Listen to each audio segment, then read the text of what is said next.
이브레지 자가는 가와만 귀보 브레지 않나 보드야 비토도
Hello everybody, welcome in la taverne. On est super content de vous retrouver. Vous l'avez compris, le podcast passe 30% de son temps en anglais. Je suis en comité restreint avec Raphaël de Body. Elle est technique celui-là. Salut Raph, ça va? Salut à tous, welcome in la taverne. Et il est mort de rire, il ne s'attendait pas à cette intro. Peter est avec nous. Salut Peter, comment ça va? Ça va très bien. Donc les gars, évidemment, 30% de ce podcast en anglais, puisque maintenant nous sommes, pas le podcast, on n'a pas été racheté, malheureusement. Le club a été racheté par Bill Foley from the US of A à hauteur de 30%, 40% avant cet été. Mais on va attaquer directement par ce hot topic, comme disent nos amis américains. Alors on parle moitié américain, moitié anglais. On mettra les sous-titres sur YouTube pour ceux qui n'arrivent pas à suivre. Bon allez, sérieusement, Raph, tu nous expliques un peu ce qui s'est passé. C'est une bonne nouvelle ou pas une bonne nouvelle, à ton avis? Je pense que c'était assez attendu parce que les bruits de couloir ont commencé à devenir un peu plus bruyants. On avait la chance de recevoir aussi Loïc Ferry qui expliquait que c'était une alternative, voire même peut-être une stratégie, que ça s'inscrivait sur aussi une séquence entre aujourd'hui et 2026. Parce que du coup, Loïc Ferry avait aussi prévu de rester jusqu'au centenaire du FCL. C'est une stratégie aussi qui vise à renforcer financièrement le club et à lui offrir peut-être un avenir plus rayonnant. Après, voilà, pour l'instant, on reste sur notre fin. On voit plutôt des pistes éventuelles de départ vers Bournemouth plutôt qu'aujourd'hui l'impact d'une puissance financière supplémentaire. Donc voilà, en gros, on a un actionnaire supplémentaire qui reste minoritaire. Donc Loïc Ferry expliquait que l'ADN et l'historique ainsi que les valeurs du FC Lorient allaient rester intactes. On verra du coup si les paroles sont tenues dans les prochains mois et saisons. Peter, est-ce que tu es inquiet ou au contraire, tu penses que c'est une bonne opportunité pour Lorient? Financièrement parlant, c'est une bonne opportunité. Après, me dire qu'à long terme, potentiellement, le club soit sous pavillon étranger, ça me fait un peu chier. Clairement. Après, d'un autre côté, long terme, qu'est-ce que ça veut dire vraiment dans le football? Est-ce que... On n'en sait rien, mais vraiment. Est-ce qu'à 5 ans, est-ce que tu penses qu'on peut se projeter à 5 ans? Il peut se passer beaucoup de choses d'ici là. Est-ce que c'est garanti qu'on soit racheté à 100% à ton avis par Peter, comment il s'appelle? Non, Bill Foley. À 100%, non, mais je pense qu'il deviendra majoritaire après 2026. Ça, je vais pas dire que je suis sûr à 100%, mais il y a quand même de fortes probabilités que ce soit le cas. Et quand tu vois le projet qu'il veut monter, parce qu'il se le cache pas, hein, d'un club entre guillemets vitrine et des clubs un peu satellitaires autour, moi ça me fait un peu tiquer, mais à court terme, au moins jusqu'en 2026, on reste avec notre identité propre et pour l'instant, on va se contenter de ça. Ouais, voilà, c'est ça, à court terme, en résumé, à notre avis ici à The Tavern. Est-ce que je continue à être lourd comme ça, à faire les accents anglais tout le podcast ou on s'arrête là? Non, on peut s'arrêter. Ouais, On va continue continuer. On Allez. continue. Excusez-moi. Ouais, à court terme, c'est donc probablement une bonne nouvelle. Il l'avait dit, Loïc Ferry, dans un épisode cet été avec nous, quand on l'avait interviewé. Il avait dit que c'était une stratégie pour. Il n'y a plus que 18 clubs en Ligue 1 l'année prochaine. Donc, il faut être plus solide, avoir plus de sous. Donc, soit lui remettre la main au portefeuille, il en a peut-être marre aussi, ce qu'on peut comprendre. Et soit il trouvait des investisseurs pour venir. On rappelle qu'il a ramené 10 millions de cash dans les caisses du FCL là, quand ce sera signé. Enfin, c'est fait d'ailleurs, c'est signé. Donc, c'est signé. Raph me fait les gros yeux. Il me semble que c'est signé. Donc, il a ramené 10 millions de cash dans les caisses du FCL. Finalement, fatalement, c'est une bonne nouvelle à court terme. Maintenant, à long terme, on est tous un petit peu inquiets. C'est évident, mais voyons voir de quoi demain sera fait. D'ailleurs, Bill Foley, c'est qui? Alors, on est allé poser la question directement à nos compères, nos homologues d'un podcast. Nos frérots, comment? Bah oui, voilà, c'est la famille maintenant. La famille, comme on dit dans le milieu.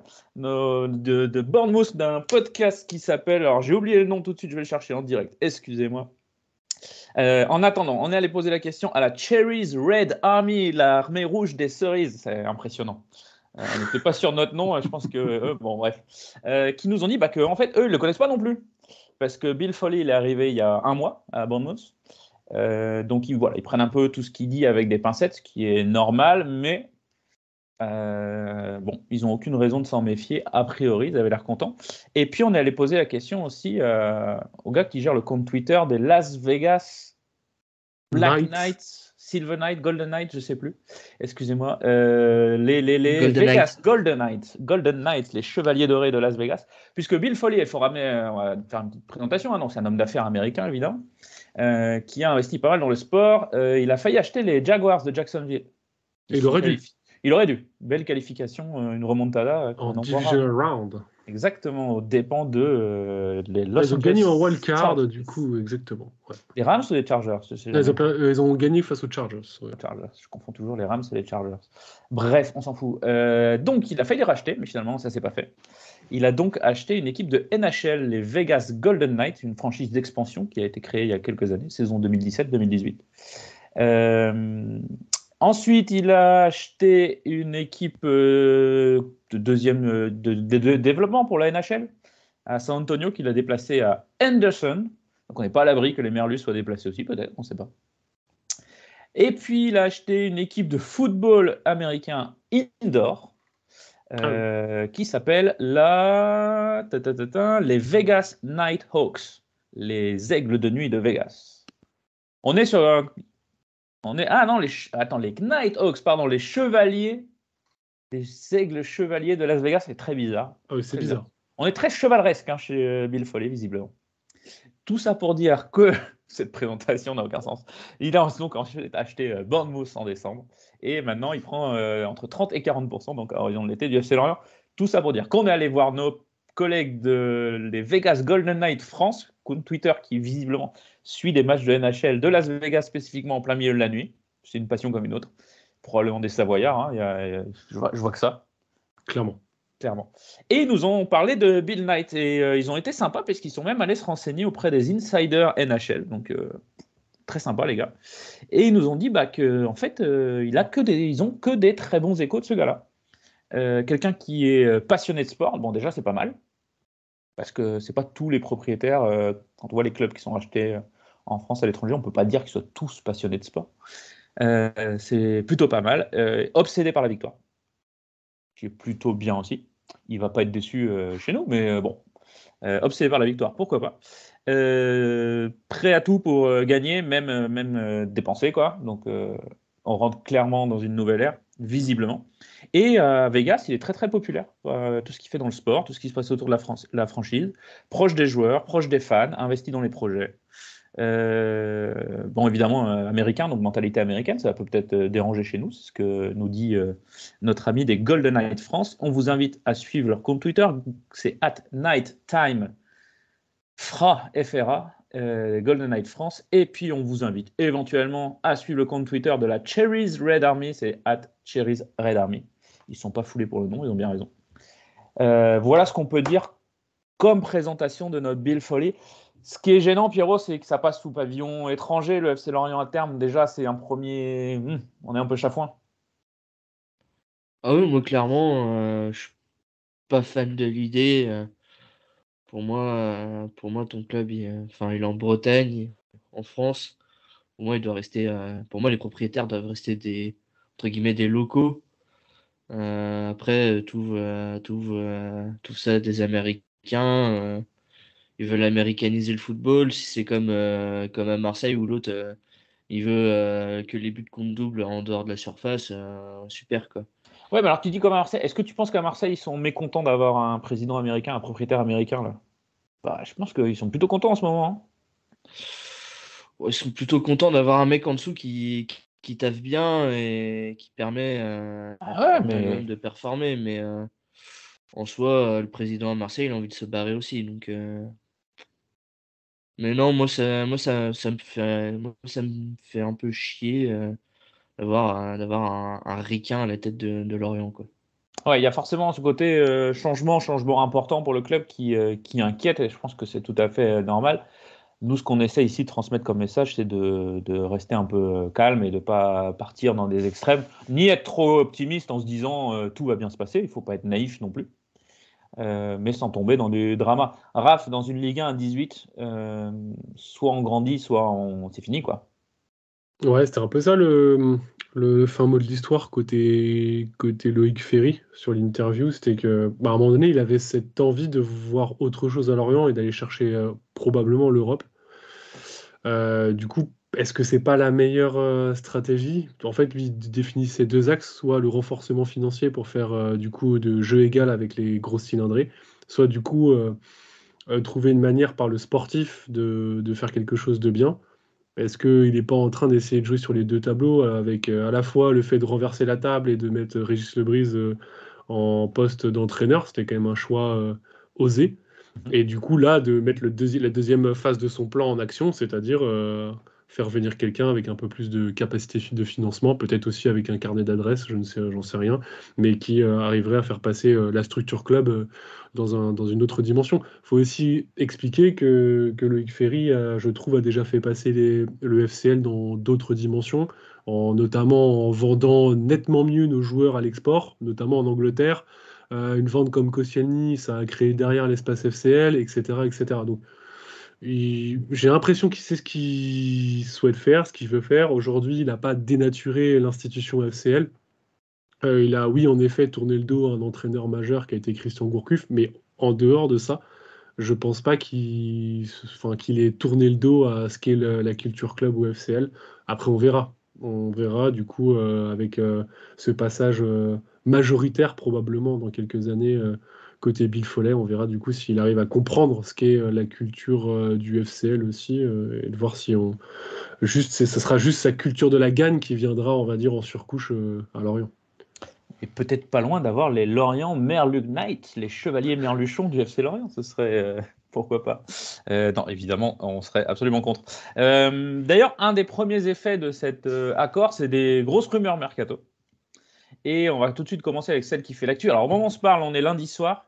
Il y a une petite rumeur qui circule. Dango Ouattara aurait reçu une offre, enfin le club aurait reçu une offre de la famille, des frérots de Bournemouth pour 27 millions 500 000 British Pound, Raphaël. On est en pound, on est en euros. On serait en pas de quoi On sur les serait en- 27? Non, non, non. Ouais, Sur 27. sur les Donc 27, ce 25 sera en millions euros. Ce en sera en euros. euros. 27 millions et demi d'euros, ce qui serait un transfert record pour le FC Lorient, pour un joueur qui a performé pendant 6 mois. On parle au conditionnel, évidemment, Raph, parce Oui, que parce que rien n'est fait. l'offre est absolument pas officielle et du coup, peut-être qu'on n'est pas aux alentours des 20 millions de pounds, mais peut-être un petit peu en dessous. En tout cas, les ordres de grandeur tendent à avoir une offre qui est largement au-dessus de la valeur de Ouattara. En tout cas, c'est mon opinion. Je faisais l'exercice de voir un petit peu la volatilité des valeurs du coup des joueurs du FCL sous l'ère Régis Lebrise. Du coup, enfin, j'ai un peu l'impression aussi que l'idée derrière la venue d'un coach comme ça sur le banc du FCL, c'était aussi un plan bien huilé de Loïc Ferry pour essayer de valoriser aussi ses pépites. Et franchement, je pense qu'aujourd'hui, si on arrive à vendre un Ouattara à ce niveau-là, ça sera peut-être la plus grosse plus-value sur un joueur jamais effectué au FC Lorient. Bon, déjà, ça dépasse des valeurs de malade, mais en plus, du coup, si on prend la valeur de base du joueur versus ce qu'il va réussir à avoir derrière, c'est incroyable. Je pense même que ça bat certaines ventes un peu ahurissantes qu'on a pu avoir par le passé. Pierrot, je vais pas te faire l'insulte de demander si c'est surévalué par rapport au niveau de Dango Ouattara. On est tous d'accord pour dire que oui. La question, c'est est-ce qu'il faut vendre Dango Ouattara? Non. Enfin, du moins post-hiver. Ah ouais? Pour moi, non. Je vois beaucoup de monde qui.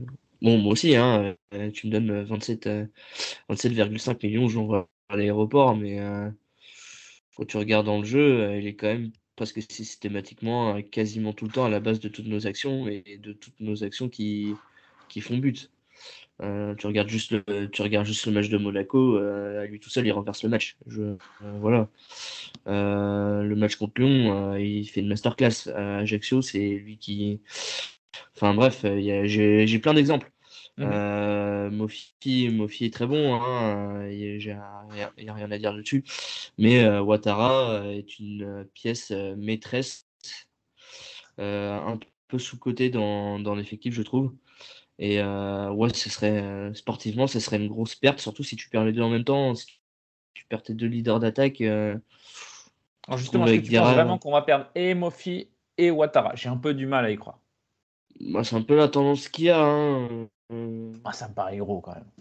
Tu perds et Mofi et Ouattara. Qu'est-ce que tu envoies comme message? Après, attention, tu as peut-être les remplaçants qui sont les starting blocks. Tu as peut-être des mecs qui attendent le transfert pour arriver à Lorient. On ne sait pas. Mais qu'est-ce que tu envoies comme message rien qu'à l'effectif, quoi. On le sait que l'effectif en interne, ils sont motivés par l'Europe. On le sait. On le sait parce qu'ils nous le disent.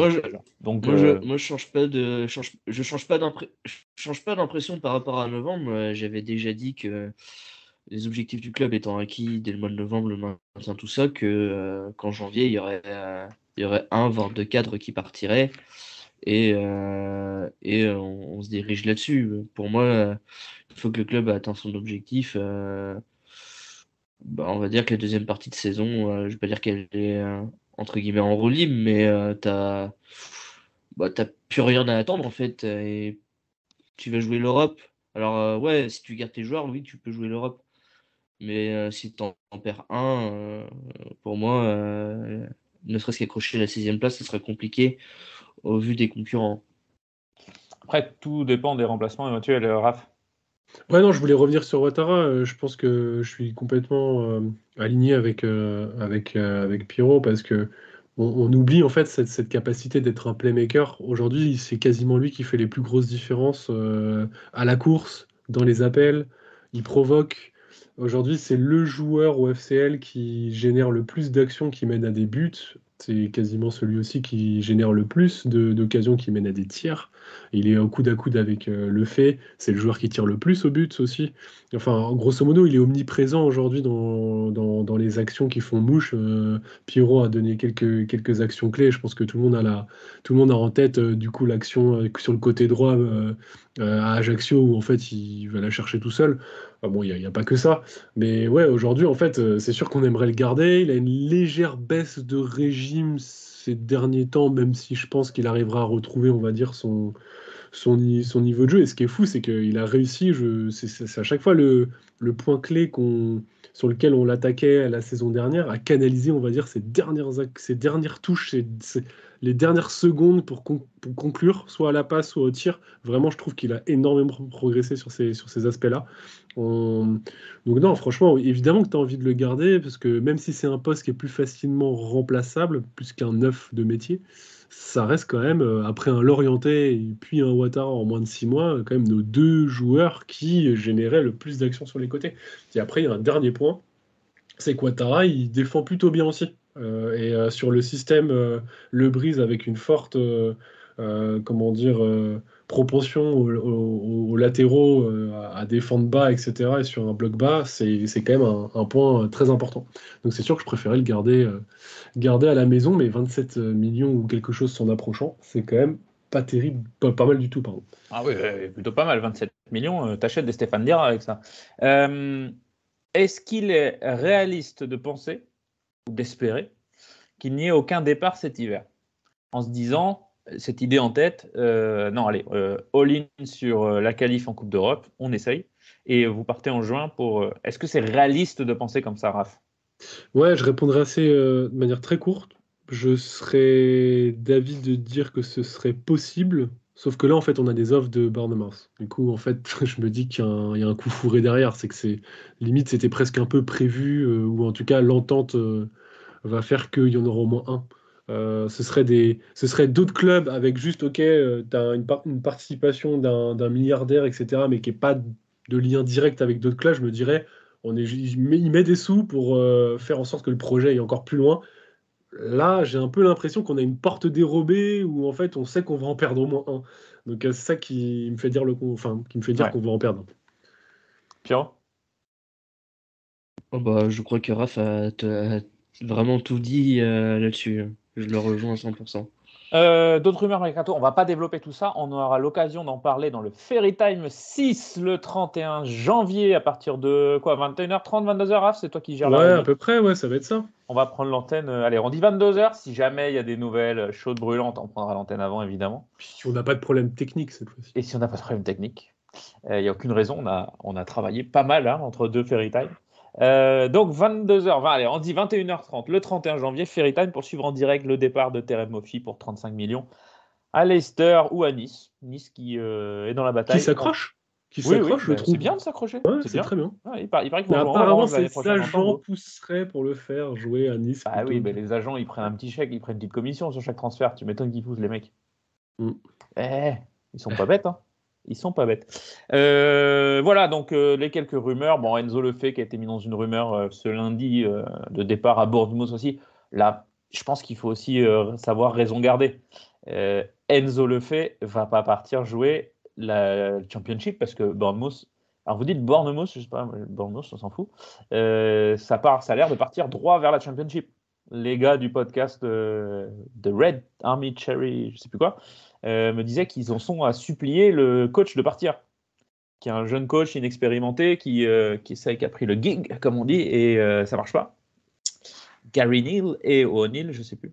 Et voilà, donc Enzo Lefebvre qui part à Bournemouth, non, soyons un peu sérieux. Pierrot, il fait la moue, dis-moi Pierrot. Non, mais déjà, c'est une info du Parisien. Déjà, le Parisien, ils n'arrivent même pas à avoir des bonnes infos sur le PSG, club local. Alors, c'est pas pour aller balancer des infos sur Lorient, quoi. Exactement. Voilà qui est dit dans tes dents, le Parisien. C'est bien, Pierrot. Il ose dire tout haut ce que. Et il n'en manque pas une. Il n'en manque pas une. Pas de rumeur dans les arrivées pour l'instant. Mais alors, si on fait une vente de Soumano à 30 millions, vous inquiétez pas que tout le monde va être annoncé à Lorient. Ça, c'est sûr. Ça, c'est comme ça que ça marche. Ok. On revient, on se concentre sur le terrain un petit peu. On passe à la suite. Rappelez-vous. On passe à la suite. Rappelez-vous. On se disait que cette série de 3 matchs Monaco-Marseille-Rennes allait être super importante. On avait hâte de voir comment ça pouvait se gérer.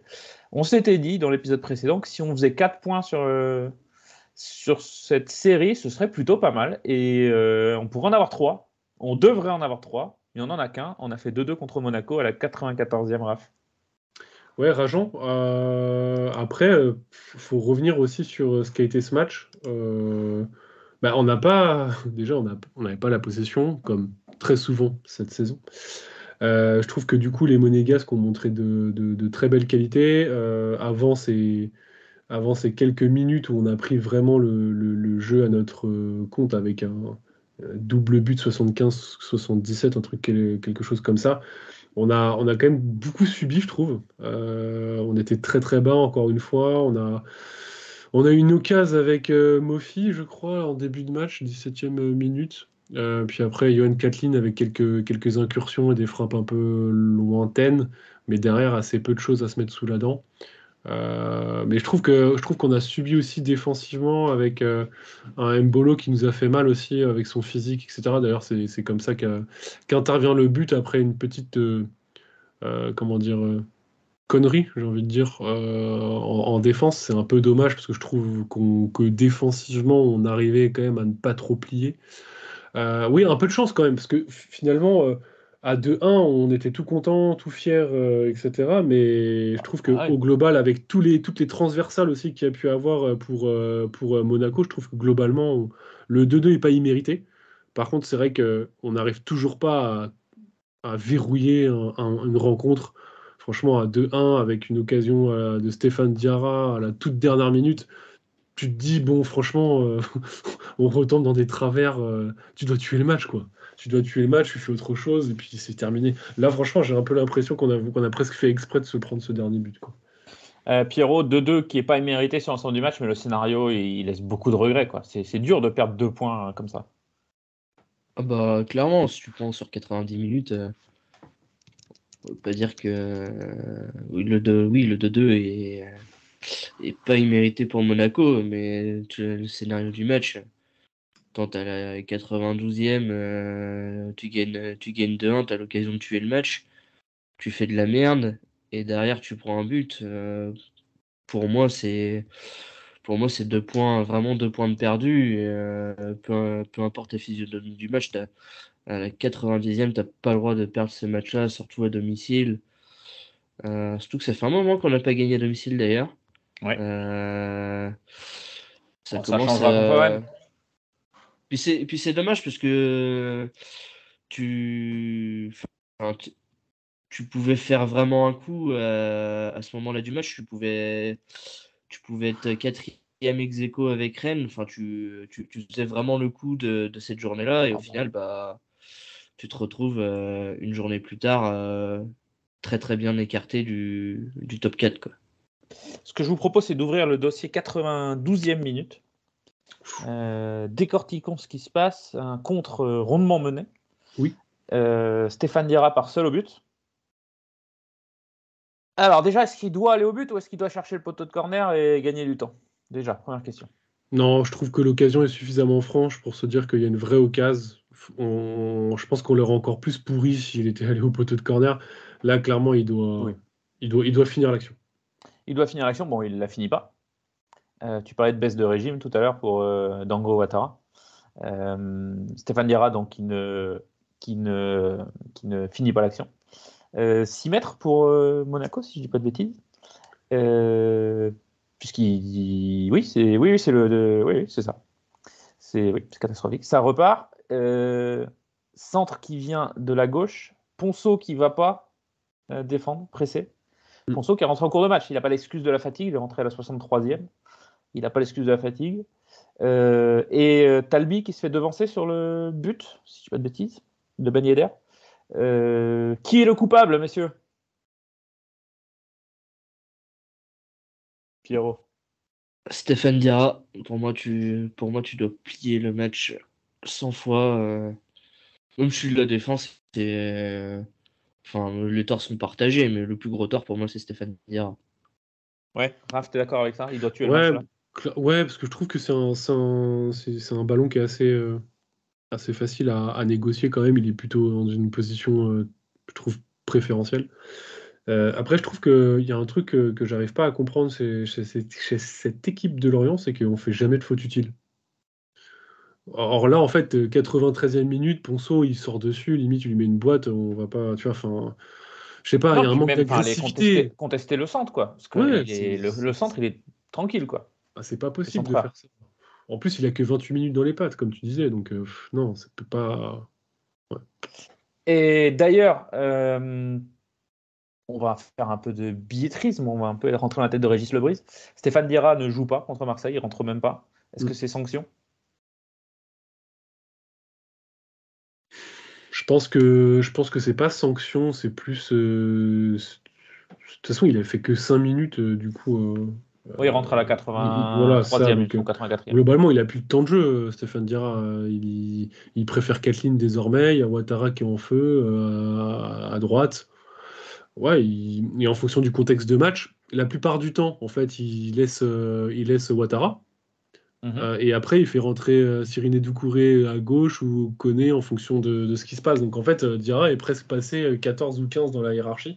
En sachant Alors que qu'avant. Théo Lebris est blessé. Oui, oui, en plus. Donc ouais, il est un peu redescendu dans la hiérarchie. Et puis aujourd'hui, on lui demande aussi de produire plus, de faire mieux et d'être plus saillant devant, quoi. C'est dommage pour lui parce que je trouve qu'il a quand même fait un peu plus de coups d'éclat qu'à son habitude cette saison. Oui, parce que pour le coup, Stéphane Guerra nous a habitués à jouer un match à être blessé 3. Là, il n'y a pas grand-chose à Ouais, dire sur son état de forme. Physiquement, ça va. Puis le début de saison était plutôt correct. Mais là, ouais, contre Monaco, on est peut-être dur avec lui, mais tu dois tuer le match, quoi. À 3-1, c'est fini, ils ne reviennent plus, quoi. Ils ne reviennent plus. Tu mets une sacrée dynamique avant d'aller te déplacer à Marseille. Transition. Déplacement au stade Vélodrome. Moi, j'étais assez confiant. On avait le style de jeu capable d'emmerder l'OM. Et en fait, on n'a rien pu faire. Est-ce qu'on ne serait pas tombé, Pierrot, sur l'équipe la plus forte qu'on ait jouée cette saison?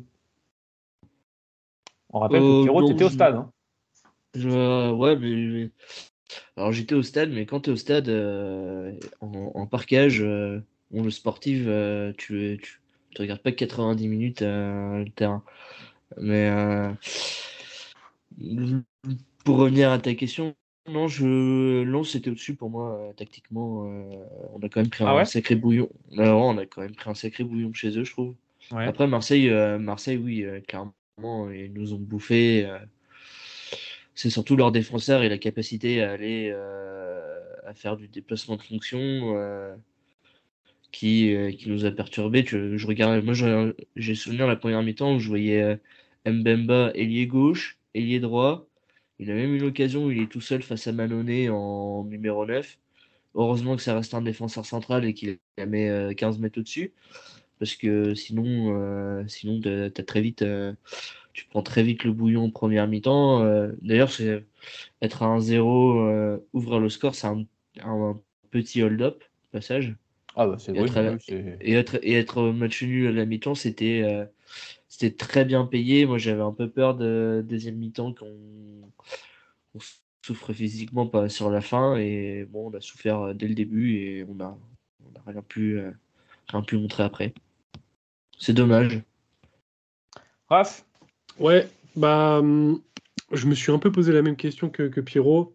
Pour moi, il y a deux gros matchs en effet qui m'ont véritablement impressionné par l'adversité, c'est en effet Lens et Marseille. Je dirais que Lens, tactiquement, en effet, avait quelque chose de plus structuré et plus huilé, avec notamment des qualités techniques qui leur permettaient d'avoir ce jeu, fluidité des transmissions, etc. C'était plus impressionnant à ce niveau-là.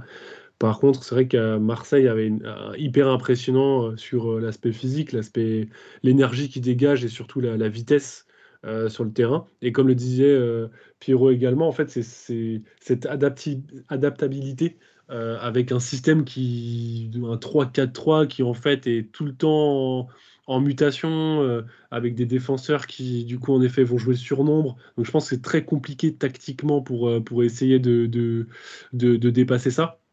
Et en fait, je pense qu'ils ont dû regarder un petit peu comment on jouait. Et de toute manière, ils ont un peu tout le temps cette même philosophie. Et je ne sais pas si on est l'équipe finalement qui était le mieux ouais, armée pour les battre. En fait, les quelques. je finis juste Vas-y. sur ça. C'est que globalement, en fait, leur contre-pressing est venu annihiler ce qu'on sait faire de mieux, c'est-à-dire la ressortie de balle qui a complètement été démontée. Donc, T'as bien fait de me couper, c'est exactement ce que j'allais te dire. voilà. Donc, et un point important, c'est que aujourd'hui, enfin, si on regarde les positions moyennes des joueurs sur ce Marseille-Lorient, seulement deux joueurs de Marseille étaient dans leur moitié de terrain.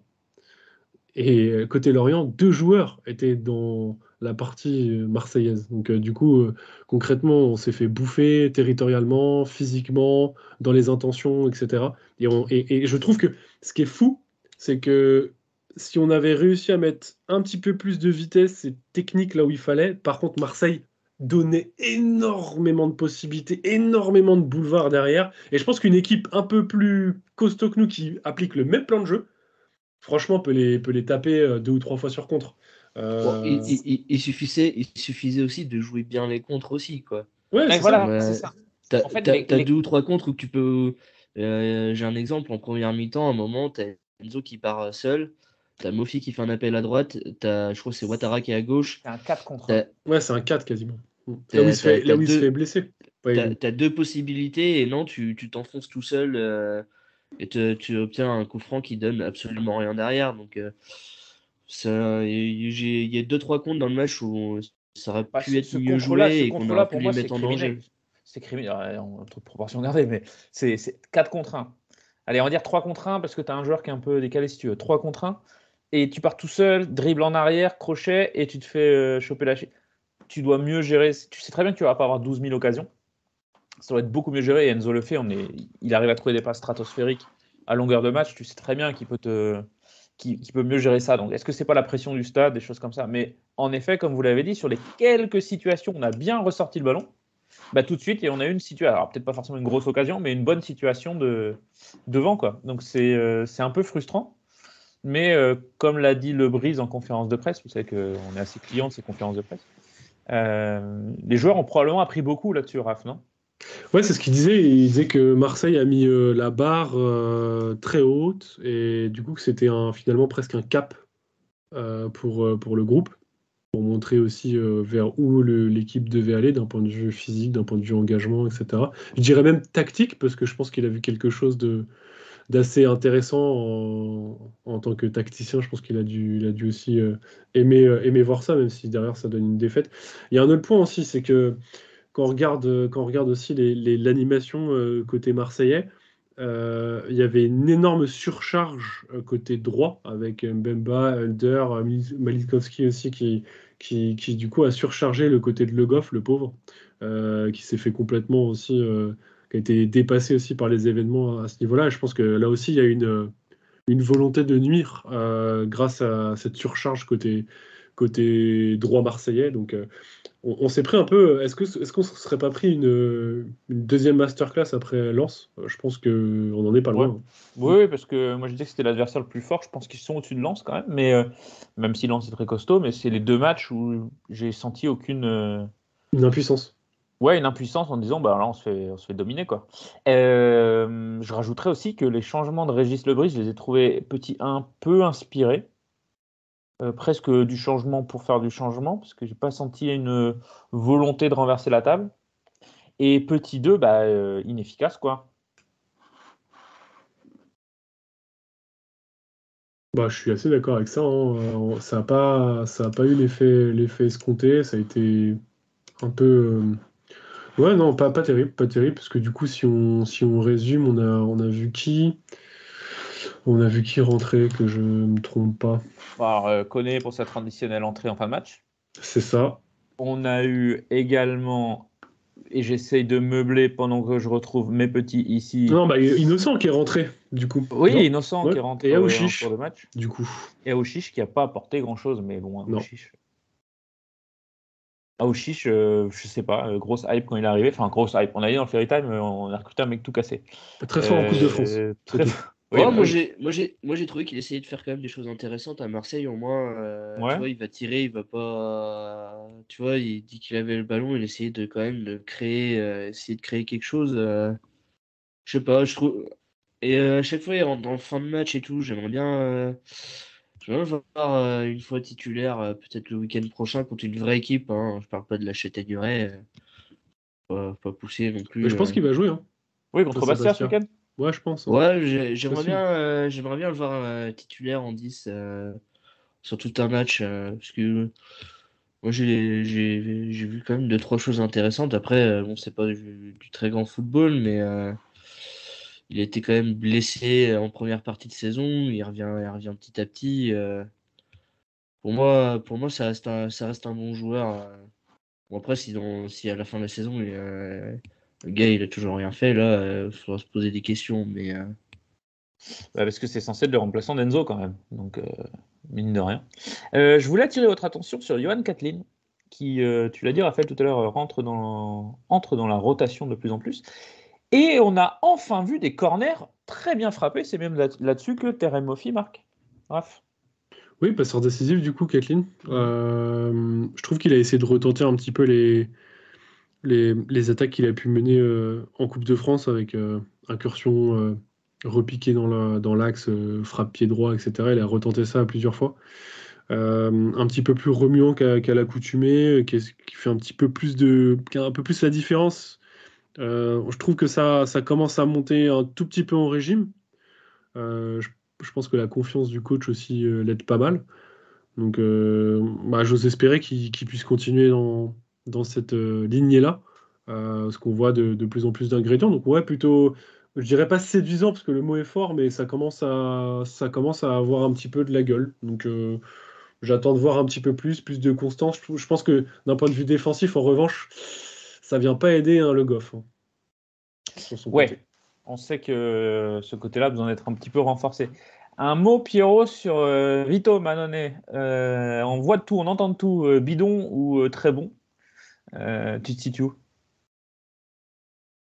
Ni l'un ni l'autre. Enfin, il est ni très très bon, ni mauvais comme beaucoup peuvent dire. Moi, j'ai l'impression qu'à Lorient, quand même, dit qu'il y a un gardien qui a aucune hype et qui a aucune hype, faut le descendre en flamme à chaque fois.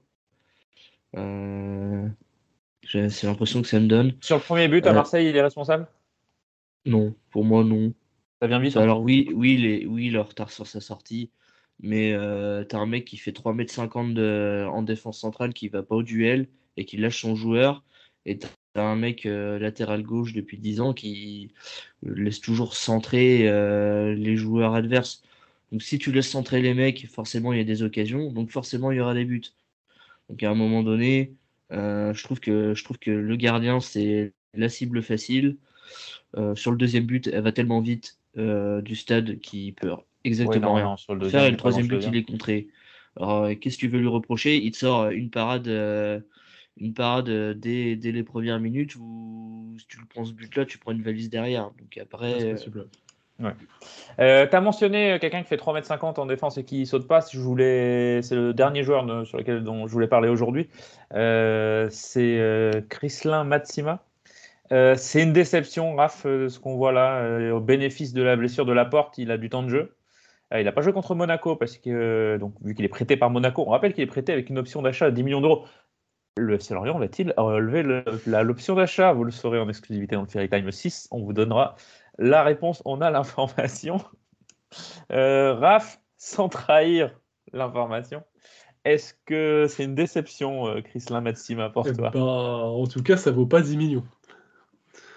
Oui, mais on a l'argent de Bill maintenant. Ouais, mais pareil. Non, là, j'y vais pas. J'ai pas envie. Je pense que c'est un petit peu mou. C'est vrai qu'il n'utilise pas du tout sa taille. C'est un manque d'initiative. J'ai presque trouvé Milité plus en verve que Matsima dans l'engagement et dans le fait d'anticiper, de sortir sur le gars, etc.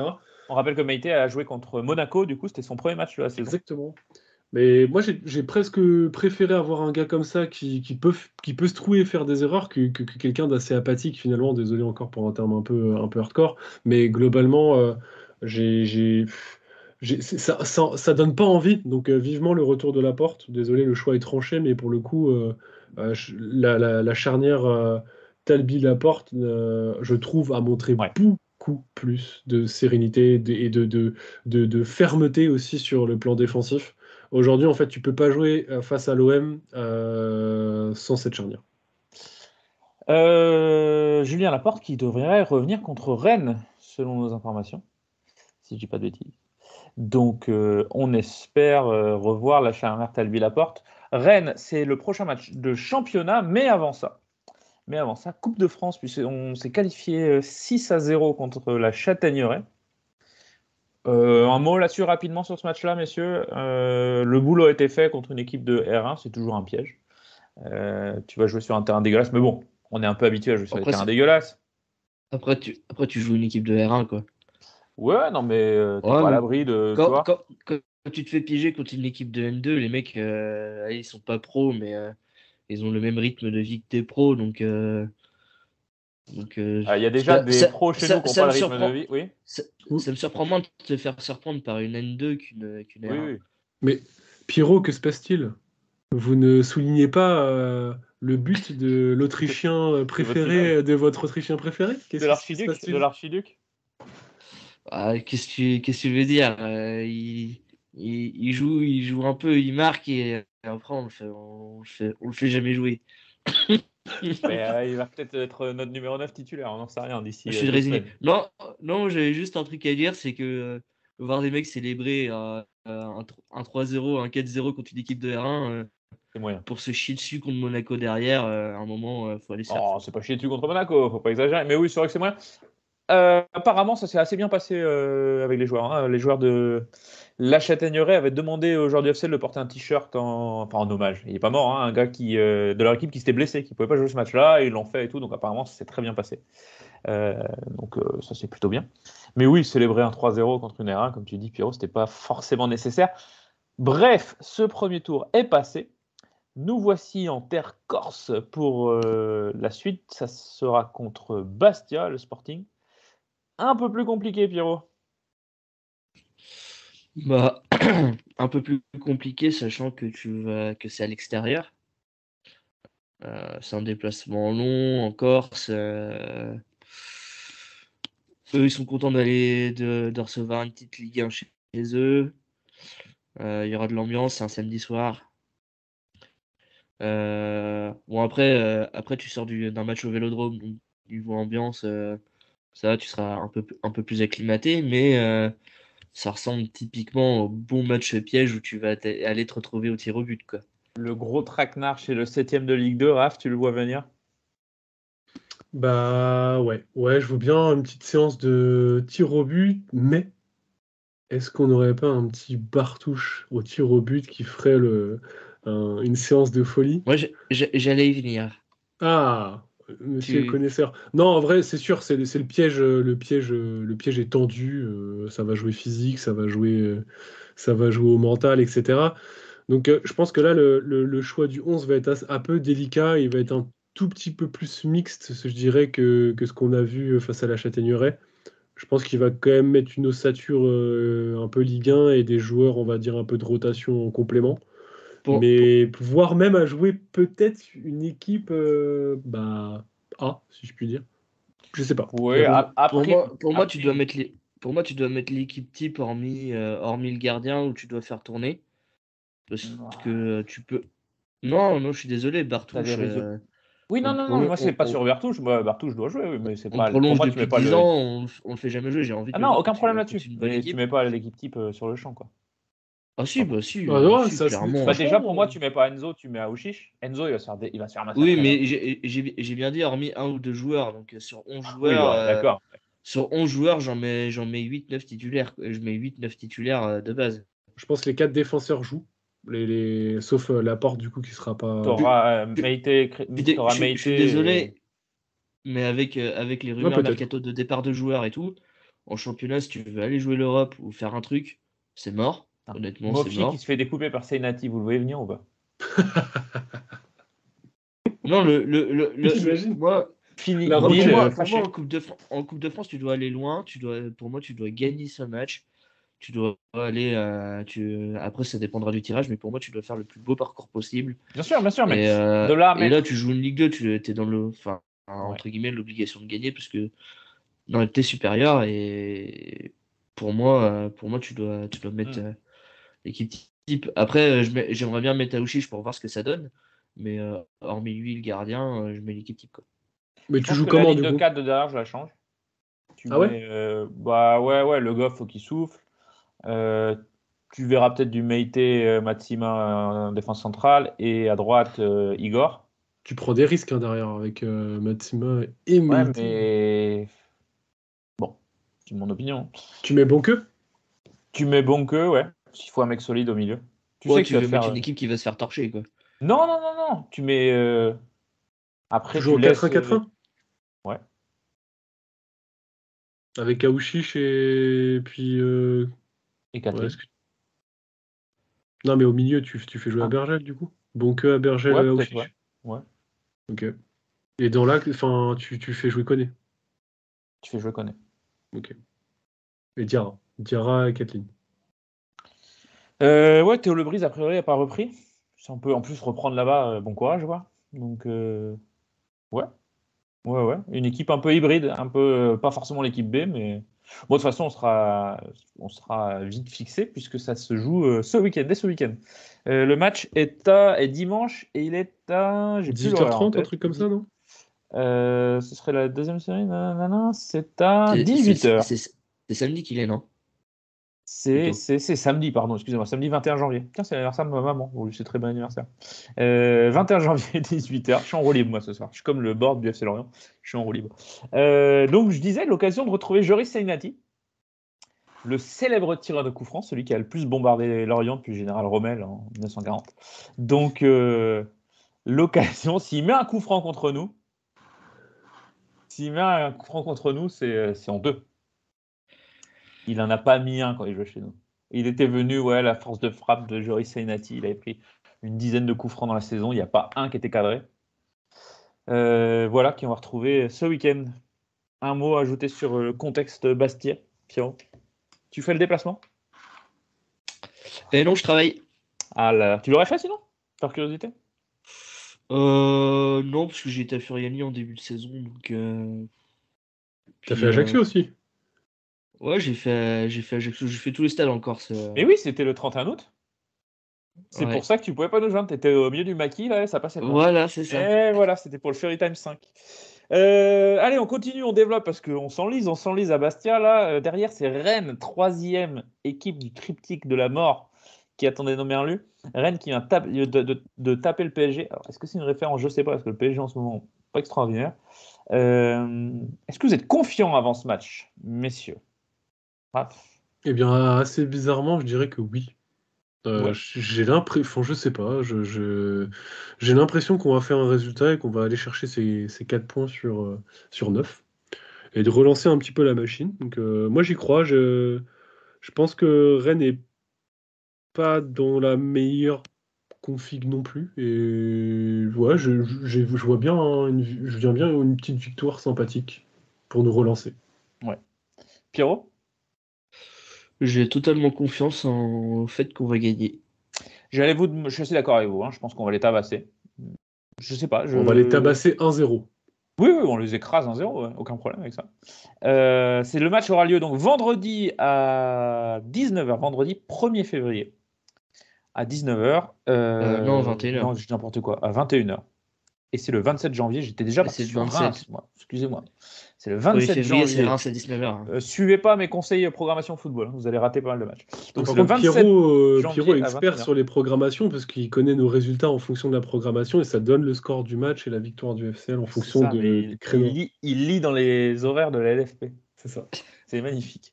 Lorient-Rennes, j'allais vous demander le 11 qu'on verra. Je pense qu'on verra le même 11 qu'on a vu à Marseille avec éventuellement, sauf départ, mais Laporte qui reprend en défense centrale. On ne verra pas de grande différence. On a le sentiment qu'il y a quand même un 11 qui est bien défini, Raph. Ouais, non mais ça y est, il est défini. Il n'y a pas de souci là-dessus. Et puis on verra ce que nous réserve le Fairy Time aussi. Exactement, parce que peut-être que Juste avant un déplacement à Reims pour ouvrir, oui. on va dire, une séquence de match où il y aura des gros points à prendre. Puisque, C'est fantastique, tu devances ma transition. On n'épilogue pas spécialement sur le match de Rennes, puisque évidemment, Rennes, grosse écurie de Ligue 1, des points à prendre pour attacher l'Europe. Très rapidement, je vous pose juste une question quand même. Est-ce que l'Europe reste un objectif pour le FC Lorient? On a posé la question sur Twitter, les gens disent oui, que ça doit être un objectif. Qu'est-ce que vous en pensez? Pour moi, via la coupe, il nous reste encore du chemin. Ouais. Via le championnat, ça risque quand même d'être assez difficile. Je trouve qu'en fait, on a lâché des points là, qui me semblent un petit peu préjudiciables. En fait, mais pardon, je reprends le classement. On est 7e, on est à 5 points de Rennes. Tu gagnes contre Rennes, tu es à 2 points. Alors, objectivement, quand je regarde le classement, les 6 équipes devant nous, à la fin de la saison, je ne les vois pas derrière nous. Non. Alors, on est quand même d'accord pour dire que si jamais le FC Lorient accrochait une place européenne via le championnat, ce sera un exploit. On n'est pas en train de dire que ce serait de l'ordre du normal, ce sera un exploit. Derrière, vous pensez que ça peut revenir?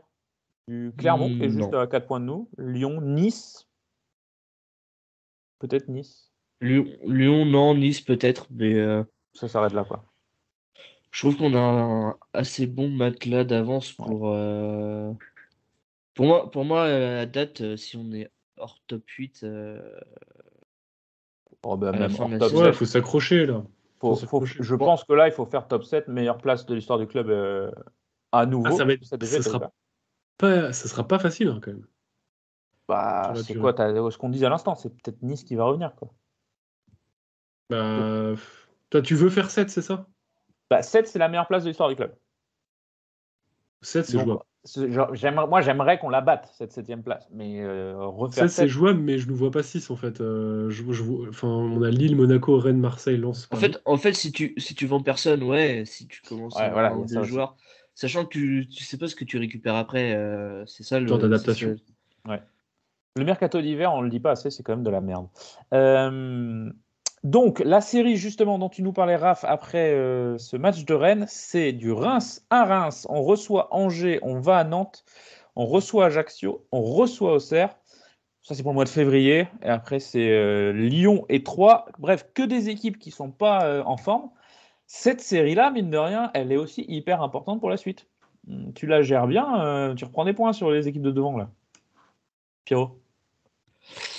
Quand tu vois les équipes que tu as citées, si tu fais pas 75% de victoire, Donc, on ça fait rappelle, chier. en février c'est 5 matchs. Hein. Lorient-Angers, Nantes-Lorient, Lorient-Ajaccio et Lorient-Auxerre.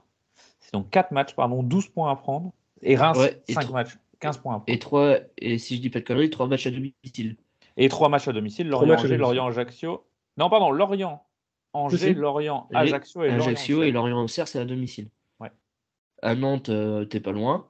Et à Reims, vu Et à qu'ils Reims, jouent le 1er février, bon, Reims, ça va être chiant parce que c'est une équipe chiante à jouer. Depuis qu'ils on se ont vu le souvient, style, ça tourne plutôt pas mal.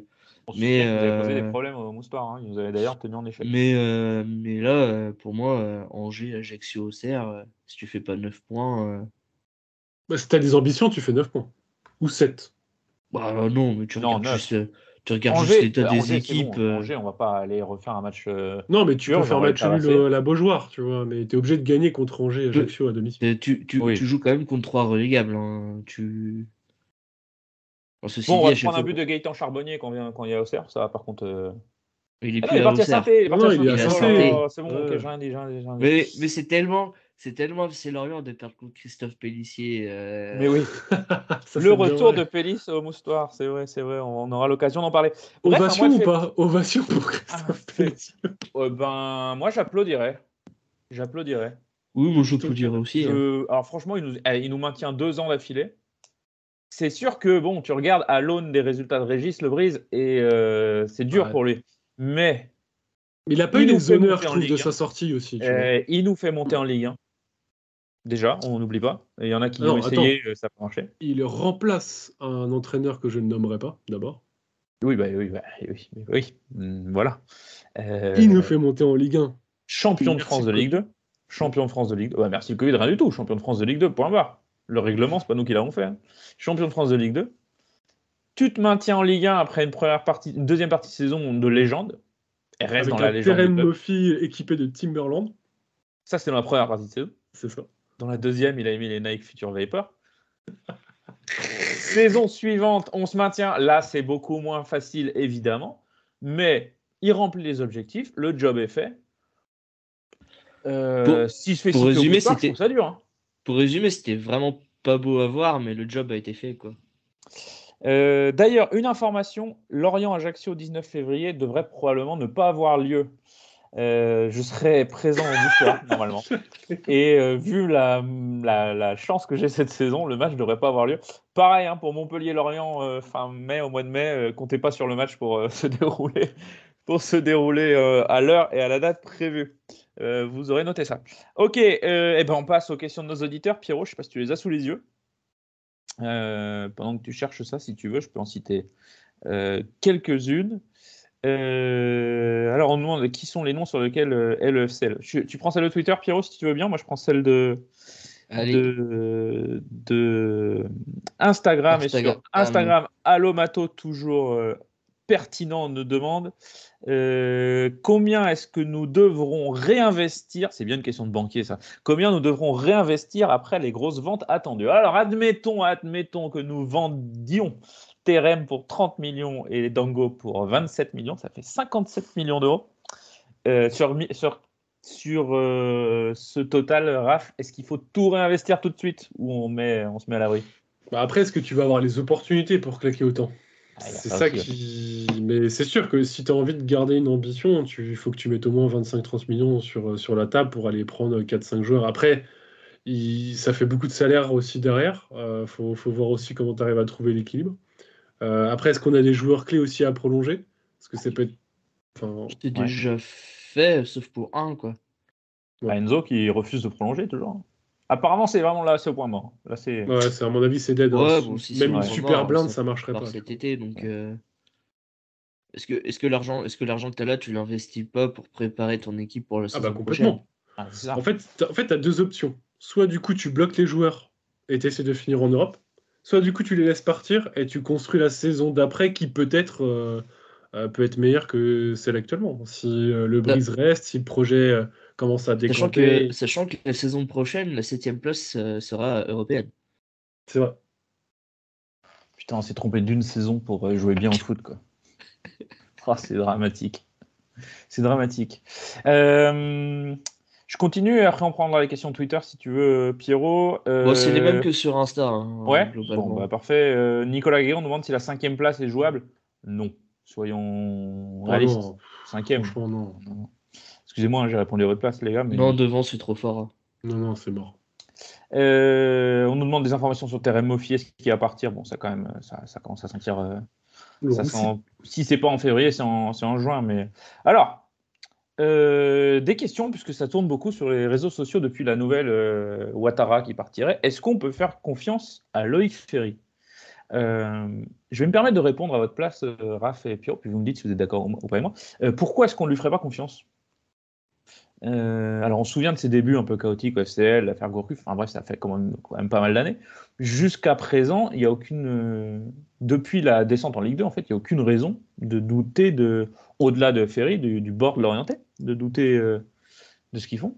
En plus, je trouve qu'il y a un changement de comportement aussi. Dernièrement, il a quand même mis les ronds pour aller attirer de nombreux joueurs, beaucoup plus que l'accoutumée. Donc, je trouve qu'en plus, il y a un dernier volet aussi qui vient d'être concrétisé, en tout cas côté stade aussi, avec la ville de Lorient qui viendrait donner son concours pour finaliser les tribunes côté tribune d'honneur.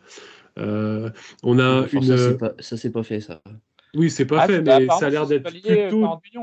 Ça a été quasi validé, ça. Oui, c'est validé, ouais. Non, ça peut être validé. Ah ouais? Ok.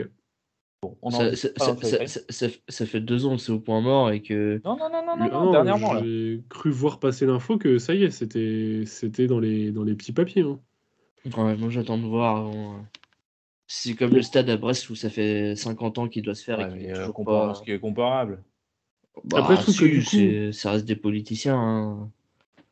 La rénovation du Moustoir en marche. Lorient, le stade de Moustoir se prépare à connaître une importante rénovation. Plus de 40 millions d'euros seront investis pour moderniser cet équipement. C'est par le journal des entreprises. Bon, on paye ta source. Mais, ouais, voilà, mais c'est surtout, c'est partagé par Loïc Ferry lui-même. Donc, je pense qu'il est au courant quand même. La ville de Lorient, 40 millions d'euros, bref. On n'en sait pas plus. Tout ça pour dire que revenons à nos histoires de Loïc Ferry. Oui, c'est un gros changement. On l'a dit en début d'émission, ne soyons pas naïfs et ne soyons pas d'un optimisme béat, pas de problème. Mais avant d'insulter la terre entière et de crier au viol, il faudrait peut-être savoir raison garder et faire confiance aux gens qui dirigent, quoi. On a le droit d'avoir un regard critique, mais il faut aussi être raisonnable. Pierrot, je ne sais pas si tu avais d'autres questions intéressantes par là. Non, pas plus. C'est des questions qui reviennent principalement une seconde partie, par exemple, une seconde partie de saison sans Ouattara et Moffi, et c'est inquiétant. Je veux dire oui. Mais après, tu sais pas qui tu peux recruter. Pour l'instant, il y a 0 rumeur, mais Bah, ça dépend quel est ton objectif. Inquiétant. Ouais, mais pourquoi faire en fait? sportivement, non, parce que t'es quand même à l'abri de descendre, mais après, ça dépend ce que tu veux chercher. Même en top 10, bon, t'as encore de la marge, mais inquiétant dans le jeu, peut-être un peu plus. Après, du coup, est-ce qu'il n'y aurait pas un intérêt, comme on connaît la facilité du coach actuel avec les jeunes, aussi d'aller chercher de la jeune pousse à développer, etc., plutôt que du joueur confirmé? C'est ce qui a été Alors fait cet été. les jeunes, c'est très sympa, hein, mais dans des matchs où tu as besoin d'un peu d'expérience, on voit vite qu'on est dépassé quand même, hein. Mofi a 23 ans, hein, pour rappel. Kathleen en a Ouais, 20 ou 21. Ouattara, c'est à peu près pareil. ouais, mais bon, Lefebvre, à un moment, Lebris. tu mets pas une équipe de U19, quoi. Non, mais peut-être sans être dans un extrême, un mélange des deux, aller chercher les joueurs confirmés, mais aller aussi miser sur des potentiels que tu vas valoriser plus tard. De toute façon, c'est ce que fait déjà le club. Et tu vas chercher qui? Ouais. Ah, tu perds Mofi là, tu vas Attends, mais chercher qui? alors là, on va chercher qui? On est en train de réfléchir à qu'est-ce qu'on va chercher. Quand ils sont allés chercher Montassar Talbi, rappelez-vous d'où il sort Montassar Talbi. Personne ne le connaît. Je suis même pas sûr que dans sa famille, ils sont au courant qu'il joue au foot à l'époque.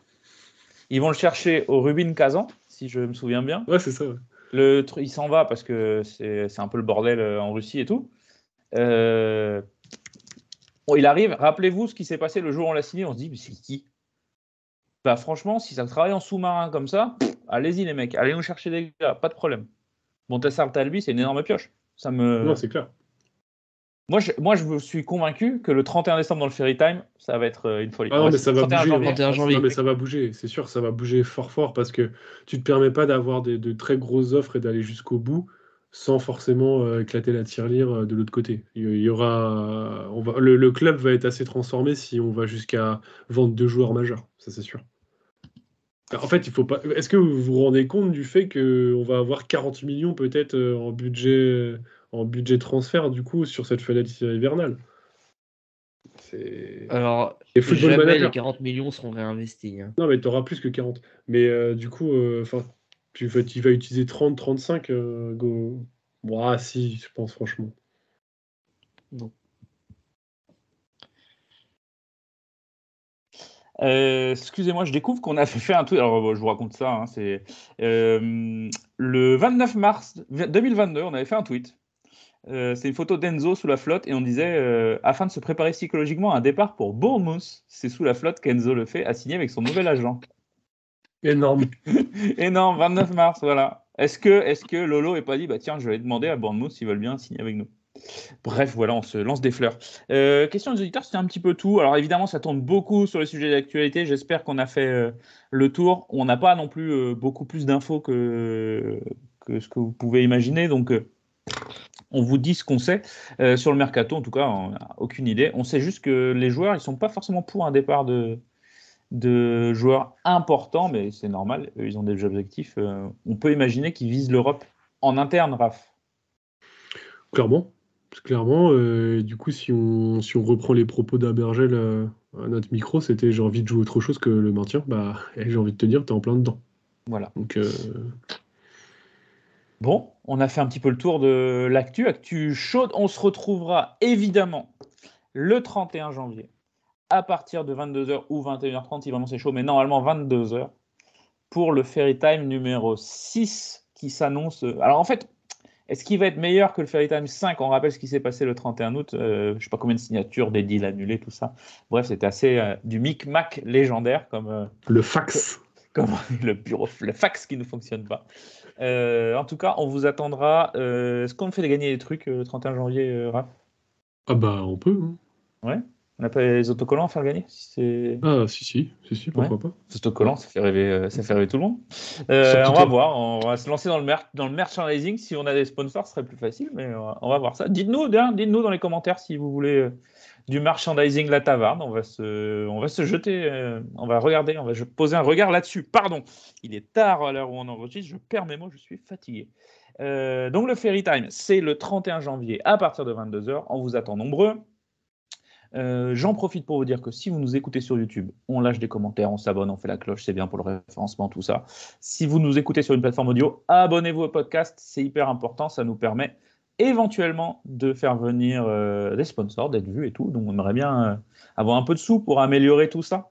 On est encore loin de pouvoir vivre sur une île tropicale en regardant le FC Lorient par IPTV, mais on va essayer quand même d'améliorer tout ça. Donc surtout, abonnez-vous, commentez, mettez des petites étoiles, évaluez tout ça. C'est tout pour cette semaine, messieurs. Place à la Coupe de France. Ce week-end à Bastia. Bonne semaine, bon match, bonne Coupe de France. À bientôt. And see you later in Bournemouth.